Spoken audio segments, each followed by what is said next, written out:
चारा तसा आता आमचा 70 ते 80% विकतचा चारा आहे. घरचा एक 10-20% 30% असेल घरचा. सगळा विकतचा चारा आहे. आपण एचएफ गाई घेतोय, याच्याऐवजी एक म्हैस घ्यावी, तिथून सुरुवात करावी. गाईच का निवडली? तसा एक नंबर आहे, फक्त मन लावून केलं तर एक नंबर आहे, नाहीतर मग नाही. मुक्त गोट्यामध्ये काम कमी, सकाळी 2 तास संध्याकाळी 2 तास असलं की बस.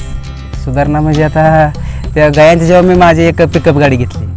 कोणतं मिनरल मिक्सचर वापरायचं हे कसं ठरवावं? आता स्टार्टला आपल्याला भांडवल नव्हतं, बरं, म्हणून नसल्यामुळे आपण सुरुवात आपण कालवडापासूनच केली. नमस्कार मित्रांनो, आपल्यासोबत दादा आहेत आणि त्यांचा एचएफ गाईंचा फार्म आहे. तर आपण त्याच्याबद्दल पूर्ण आज माहिती जाणून घेणार आहोत. तर दादा, मला तुमचा पहिल्यांदा परिचय द्या. माझं नाव रवी किरण किसन चव्हाण, मुक्काम पोस्ट टेकनबे, तालुका कोरेगाव, जिल्हा सातारा. तर मला सांगा, तुम्ही सुरुवात कशी केलेली याची, कल्पना कशी सुचली? सुरुवात म्हणजे आपण जसं आपलं शिक्षण झालं पूर्ण, तसं मग काय उद्योग करायचा म्हणून 2 कालवड घेतली पहिल्यांदा. बरं. 2ची परत वाढत आता वाढत गेलो. आता एक 25-30 गाय केल्यात. तुम्ही असं का केलं की सुरुवातीला कालवड घ्यायचं ठरवलं? एखादी गाई घेण्यापेक्षा सुरुवातीला कालवड घेतलं? कालवड घ्यायचं कारण म्हणजे गाय गेला तर स्टार्टला आपल्याला भांडवल नव्हतं, बरं, म्हणून नसल्यामुळे आपण सुरुवात आपण कालवडापासूनच केली. ती एकाच वाढत आपण गोटा वाढवत गेलो. मग यामध्ये तुम्ही सुरुवातीला त्यांचं संगोपन कशा प्रकारे केलं कालवडींचं? सुरुवातीला आपण त्यांना म्हणजे खाद्य, ज्यांचं खाद्य आहे ना ते वासरांचं, ते चालू केलं आधी. ते वासरांचं खाद्य चालू करत करत मग ते वाढत गेले.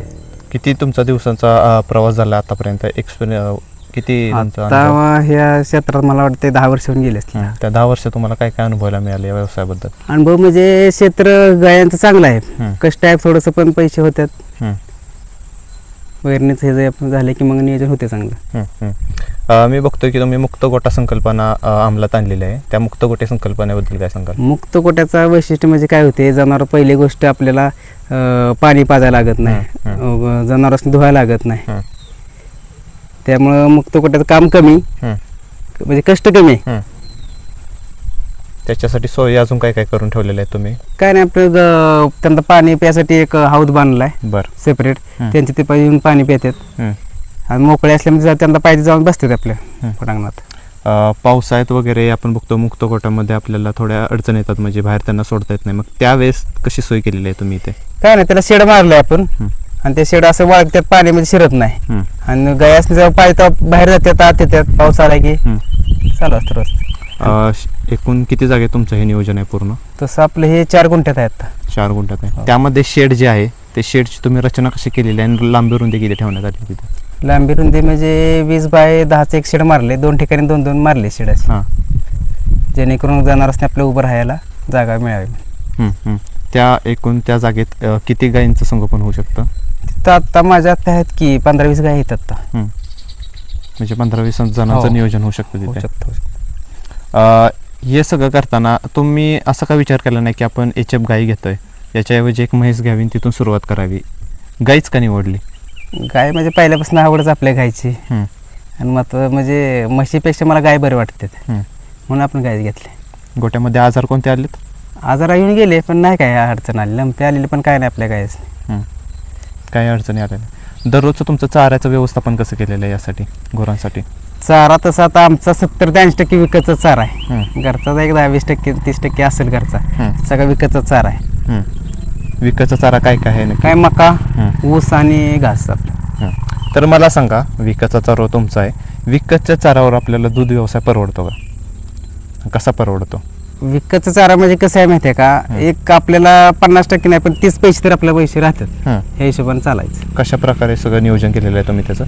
त्याचं नियोजन म्हणजे आता घरचे आपलं क्षेत्र कमी असल्यामुळे आपण विकतचा चारा आणतोय आता. मग त्याच्यावर दूध व्यवसाय आपल्याला परवडतो. तर मला सांगा, तुमचं दिवसाचं दूध किती निघतं मग? आता माझं दूध जातंय की दिवसाचं 70-80 लिटर दूध आहे आता. 70-80 लिटर. महिन्याकाठी तुम्हाला उत्पन्न किती मिळतं यातून? महिन्याकाठी आपल्याला 60-70 हजार रुपये राहतात सगळे. 60-70. खर्च किती होतो? खर्च नाही म्हणलं तरी वैरणीचा चारा म्हणा, खाद्य म्हणा, त्याच्यात एक 50-30-40% जातात. 40%. बरं, अशा प्रकारे तुमचं सगळं. यामध्ये तुम्हाला व्यवसाय करताना अडचणी कोणकोणत्या आल्या आतापर्यंत? अडचणी म्हणजे पहिली गोष्ट चाऱ्याची अडचण येते. विकत चारा आपल्या पावसात मिळेल असं नाही, काही काही चारा मिळत नाही त्या टायमाला थोडा त्रास होतो. हं. बाकी अडचण काहीच नाही. तुम्हाला शेती वगैरे आहे? आहे की शेती आहे की. मग शेतीमध्ये चाऱ्याचं नियोजन तुम्ही करण्याचं का ठरवलं नाही? ठरवलं नाही म्हणजे आपल्याकडे शेती अजून वडिलांच्या जमीन थोडक्यात म्हणले जातं. बरं. अजून आपल्याकडे नसल्यामुळे आपण विकत आणतोय चारा.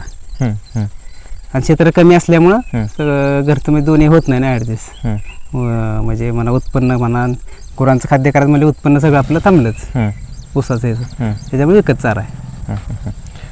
तर तुम्ही आता मला सांगितलं की चाऱ्याचं व्यवस्थापन या प्रकारे केलेलं आहे. 80% तुम्ही विकतचा चारा असतो तुमचा. तर यामध्ये मला सांगा की आता चाऱ्याचं तर झालं, खुराकाचं व्यवस्थापन कसं असतं? खुराकाचं त्यांच्या गाईप्रमाणेच असतं. जसं गाय दूध देईल ना हं, लिटरला आम्ही आपलं 300 ग्रॅम घालतो खाद्य. हं, हं. त्याप्रमाणेच घालतो आपलं. किती टाइम खुराक ठेवण्यात होतं? 2 टाइमच खुराक, सकाळ संध्याकाळ खुराक. त्यामध्ये मिनरल मिक्सचर वापरलं जातं? मिनरलचं वापरतो की. कोणतं मिनरल मिक्सचर वापरायचं हे कसं ठरवावं? आता मिनरल मिक्सचर हे एकसारखं नसावं. मिनरल मिक्सचर दर याला बॅगला बदली पाहिजे. बरं. म्हणजे आपलं हे बॅग संपली की दुसरी बॅग आणली पाहिजे, दुसऱ्या कंपनीचं आणलं पाहिजे. म्हणजे एकसारखं मिनरल मिक्सचर नाही पाहिजे जनावरच. हं.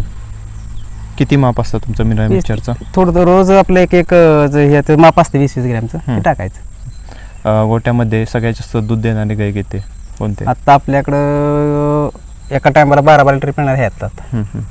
एका टायमिंगला 12. हो. ती खरेदी कुठून केलेली? नाही आपण तयारच केले आहेत आपली खरेदी कमी आहे, सगळे आपले तयारच केले आहेत घरच्या. म्हणजे ब्रीडिंगवर काम करता तुम्ही? हो, ब्रीडिंगवर काम केल्यानंतर आपल्याला फायदा आहे काय मध्ये? फायदा आहे की. हं. तर तुम्ही काय सांगाल शेतकऱ्यांना जर ब्रीडिंग एखाद्याला करायचं असेल दूध व्यवसायात, HF गायींच्या दूध व्यवसायात, तर तुम्ही काय सांगाल ब्रीडिंगमुळे आपल्याला कशा प्रकारे यामध्ये फायदा होतो, केलं पाहिजे का? ब्रीडिंगमुळे काय होतं आपल्या जनावरांनी आपल्या घरची पैदास तयार तर झाली का नाही, उत्पन्नात आपल्या वाढ होती. म्हणजे काय बाबा आपण विकत आणणारी गाय आपल्या कशी आहे काय माहित नसते. आपण तयार केलेली गाय आपण नाही म्हणलं तरी एका टायमाला 12-13 लिटर दूध दिलं तर आपला ते फायदा मोठा होतो. म्हणून ब्रीडिंगवर काम केलं तर एक नंबर आहे. म्हणजे सुरुवात तुम्ही 2 कालवडींपासून केली 2. आणि आता कितीपर्यंत आलाय तुम्ही? आता 20-25 आहेत.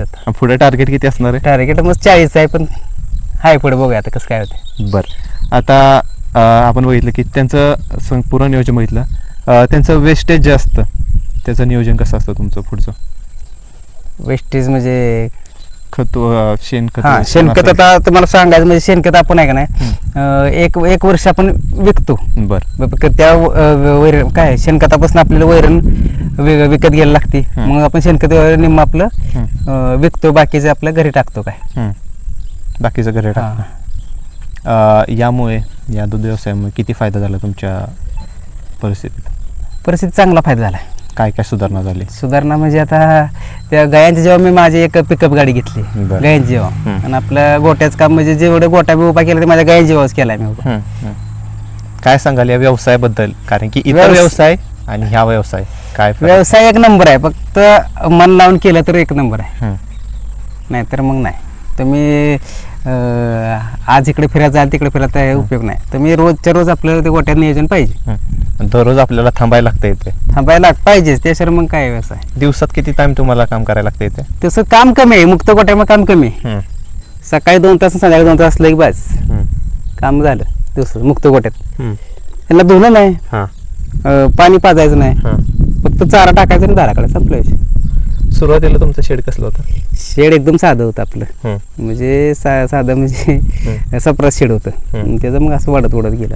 त्यासाठी भांडवल कुठून गोळा केलं? सगळं भांडवल असंच गायांच्यातनं उत्पन्न एकाच 2 त्याचं पैसे साठवत दुधातनं पैशातनं साठवत उत्पन्न. कोणती योजना वगैरे तुम्ही घेतली? नाही, तसलं काहीच नाही. कुठले लोन नाही, कुठली योजना नाही, काय नाही.